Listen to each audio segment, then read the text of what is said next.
Hola a todos, espero estén muy bien. Los saluda el coach Rubén y el día de hoy vamos a estar abordando en nuestra sección de Fast Topic, la sección donde hablamos temas del fitness relacionados al bienestar y a la salud de manera corta y concisa, un preguntas y respuestas con algunas inquietudes que nos han dejado tanto nuestros suscriptores a nuestros programas de entrenamiento como que hemos podido recoger en línea.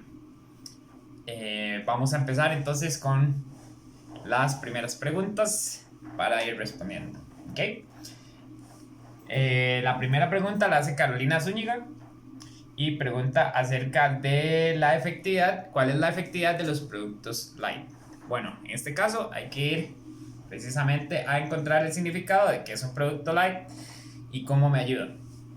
Para que un producto sea light o etiquetado como light, tiene que tener un 30% menos de valor energético de cualquier macronutrimento del cual esté conformado. Entonces, viéndolo desde ese punto de vista, eh, puede ser que un producto sí esté etiquetado como light, no necesariamente tenga una composición de menor grasa. Simplemente puede ser que tenga algún macronutrimento menor que le haga valer 30% menos calorías, pero al final del día lo que importa es la distribución calórica que uno realice. Entonces, si usted, por ejemplo, se comió 2 o 3 productos light, pero al final del día consumió en un surplus calórico, pues no va a tener ninguna efectividad que siga comiendo productos light si no está regulando sus ingestas y sobre todo si no está gastando calorías. Al final del día va a acumular grasa. Entonces se necesita tener claro el principio de déficit calórico para perder peso. ¿Ok?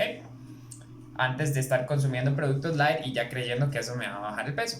Entonces, a tener un plan alimenticio y a regularlo mejor. Siguiente pregunta nos la hace Roxana Benavides y pregunta acerca de cómo comer dulce sin que afecte mucho. El dulce es uno de los desencadenantes del consumo calórico alto y denso. Entonces hay que tener muchísimo cuidado. ¿Cómo hacer para comer dulce sin que afecte?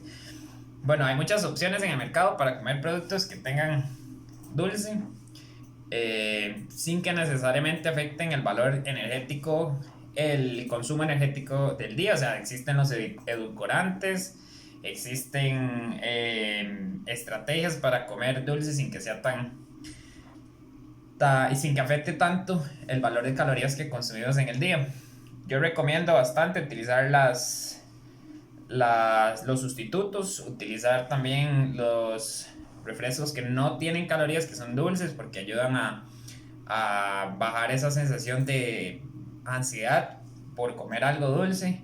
Definitivamente hacer un alto y evitar comer por impulso algo que usted ve en la televisión o algo que usted vio que desencadenó que usted quiere algo dulce. Realmente usted posiblemente usted no lo necesite. Entonces, tener autocontrol, aprender para qué sirven las cosas dulces, son energía rápida que muchas veces no gastamos. Entonces, tener cuidado y conciencia, utilizar, como lo dije antes, edulcorantes o utilizar sustitutos, las gelatinas, todo lo que son lo que se le adhiere a las bebidas, que puede hacer que uno coma menos dulce y ya logre tener una ingesta calórica más adecuada. Tercer pregunta la hace Paola Calvo y dice: ¿cómo hago para que no me afecte mucho el dolor de los músculos? Especialmente en la espalda. Ok, este es un gran tema, se puede hacer casi que un podcast de 45 minutos acerca de dolor muscular y especialmente en la espalda. Vamos a partir del hecho de que hay que identificar cuál es el dolor que estoy teniendo. Existe el dolor muscular tardío por ejercicio, es un dolor que aparece unas 48 horas después de haber hecho la carga o haber hecho el estrés en el gimnasio, y es un dolor que significa que el estímulo del ejercicio está ahí y que pues los músculos sufrieron, pero poco a poco van a adquirir resistencia y va a ir mejorando. Entonces, si tiene dolor, por ejemplo, en los músculos de la espalda por haber hecho remos, por haber hecho pull-ups, por haber hecho máquinas de espalda, es un dolor bueno, es un dolor que va a ir poco a poco disminuyendo y va a hacer que usted mejore. Sin embargo, hay que tener cuidado con la carga axial que se produce sobre la columna.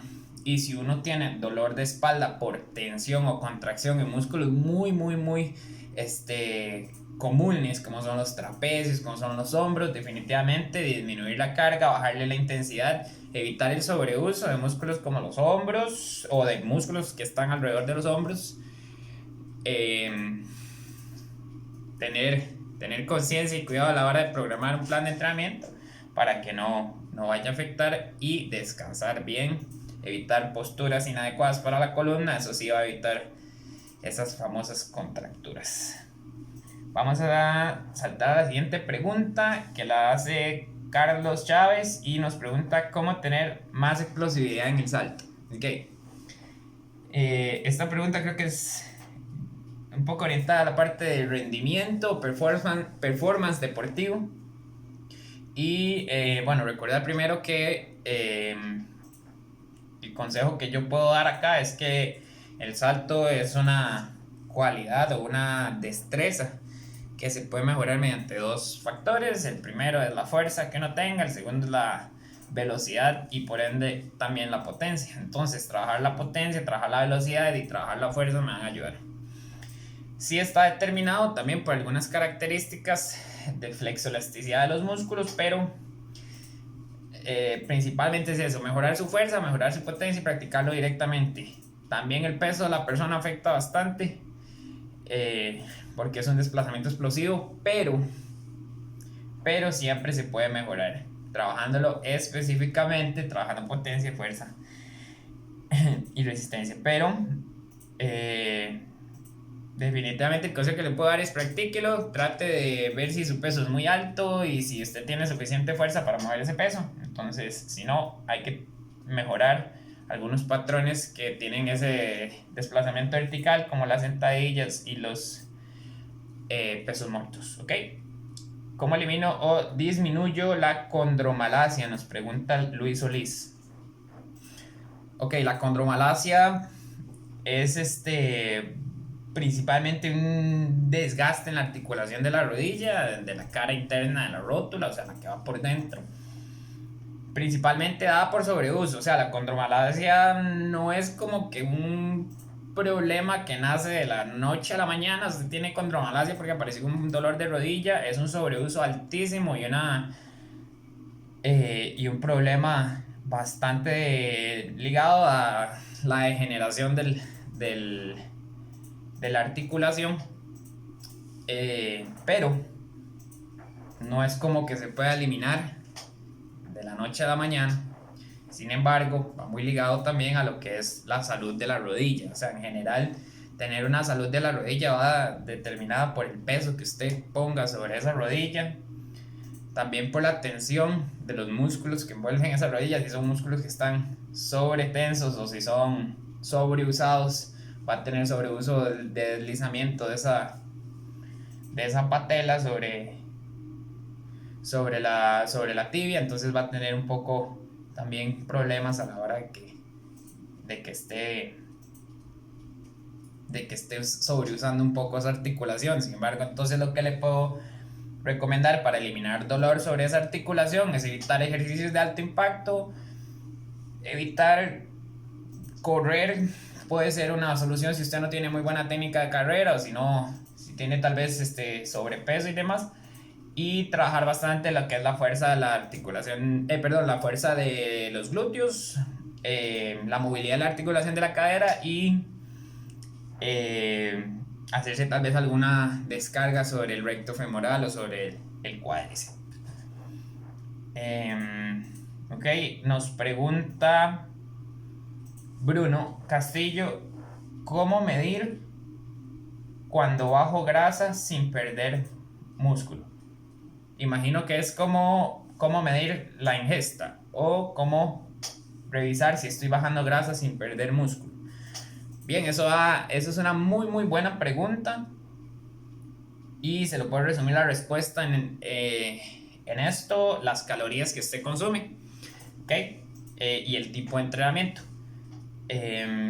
Generalmente en todos los gimnasios o centros de acondicionamiento físico tenemos métodos para medir la composición corporal o cómo están hechos el cuerpo de las personas, de qué estén compuestos. Y según cómo vaya la persona teniendo un plan de entrenamiento, va a ir disminuyendo algunos porcentajes y va a ir aumentando otros, que esa es la idea: hacer la recomposición del cuerpo, bajar el porcentaje de grasa y aumentar el porcentaje de los kilogramos de músculo. Para ello se necesita hacer lo siguiente: primero, ser un experto en nutrición para saber cuánto está comiendo, ¿okay? O cómo está comiendo y de dónde está obteniendo eso. Entonces, si su objetivo es bajar esa grasa que está por encima de sus músculos y sin perder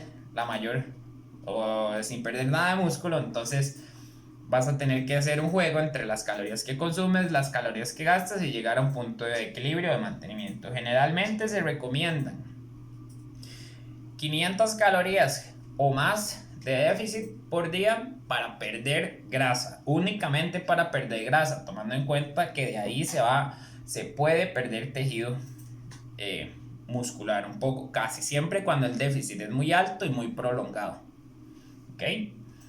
Si yo lo que quiero es perder grasa en un plazo más largo, más sostenible, sin afectar directamente el porcentaje de músculo o los kilogramos de músculo, se tiene que hacer un equilibrio y mantenerse en un rango entre las menos 100 a menos 30, inclusive a mantenimiento de calorías, con un entrenamiento enfocado al aumento de masa muscular, o sea, entrenamiento de contrarresistencia en el gimnasio, o sea, teniendo bastantes pesas.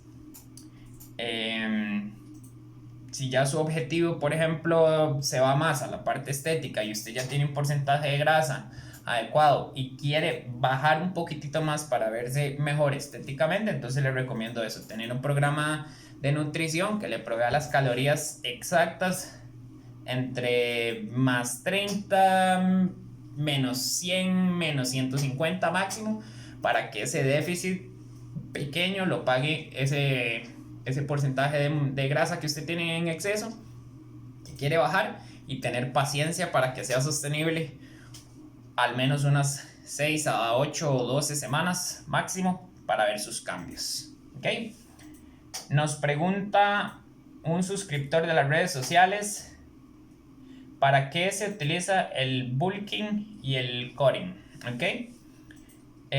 Bulkinar y cortar no es nada más que, en palabras así en español, aumentar el peso de la ingesta de calorías para aumentar la masa muscular, y cortar significa eliminar calorías o entrar en déficit calórico para perder grasa. ¿Para qué se utiliza eso? Bueno, primero que nada hay que ver quién es el que hace el bulking y el cutting. Okay, lo primero es que esta es una estrategia que utilizan bodybuilders o físico-culturistas cuando ya tienen un porcentaje de grasa muy muy bajo, muy muy bajo, por debajo del 7% de grasa. Entonces, cuando las reservas son tan bajas o no hay casi nada de grasa en el cuerpo, es muy difícil construir músculo por la parte hormonal, ¿okay? Recordando que las hormonas de crecimiento muscular necesitan de una parte de la grasa para poder trabajar. Entonces, tomando en cuenta ese aspecto, como tienen tan poca grasa, necesitan elevar su porcentaje de grasa un poco para poder seguir creciendo de masa muscular. Entonces, cuando llegan a una competición, tienen la grasa bajísima, salen de su competición, programan su siguiente ciclo y tienen una etapa donde empiezan a comer en exceso algunas calorías, digamos, no exceso de eso, sino un poco más de calorías para aumentar su porcentaje de músculo y por ende un poquito la grasa. Entonces, cuando logran llegar a un punto donde ya se encuentran cerca de la otra competición, empiezan a perder paulatinamente la grasa con el cutting, que es un déficit calórico que les va a ayudar, les va a proveer que puedan perder esa grasa que han ganado sin sacrificar el músculo, ¿ok? Entonces, a partir de eso, de esa experiencia, ¿por qué una persona que no vive como un físico-culturista, que no entrena lo que un físico-culturista entrena, que no descansa tampoco lo que un físico-culturista descansa, va a hacer este tipo de estrategias? No tiene sentido. ¿Qué recomiendo yo? Calorías de mantenimiento para aquella persona que tenga un porcentaje de grasa indicado, o en su defecto, déficit calórico muy leve, sostenido a través del tiempo para aquella persona que quiera hacer un mantenimiento o inclusive cambiar ligeramente la grasa por el músculo. ¿Ok? Ya lo dije anteriormente, se liga con la pregunta anterior un poco. ¿Cuánto debería ser el déficit de una persona que tiene un porcentaje de grasa de entre 15 y 20 y quiere bajarlo a 12 sin sacrificar demasiado su porcentaje de músculo, su masa muscular, de unas menos 100 calorías, menos 150 máximos, a unas 30 por encima del mantenimiento, lo más, ¿ok? Si usted logra sostener eso combinado con entrenamiento de contrarresistencia, combinado con ejercicio cardiovascular y combinado con una buena alimentación, entonces lo va a lograr, ¿ok? Tener paciencia, ir poco a poco, es una maratón. Lo primero es su salud, que usted se sienta bien, y luego vendrán poco a poco los resultados estéticos. Así que muchísimas gracias a todos por esas preguntas, a tener paciencia, a entrenar bien, a ser conscientes de lo que usted se está comiendo y a ponerle, y nos vemos en el próximo episodio. Espero les haya gustado. Si tienen más preguntas pueden enviármelas por aquí en los comentarios. Estaré atento para hacer una próxima entrega de preguntas y respuestas. Gracias, hasta luego.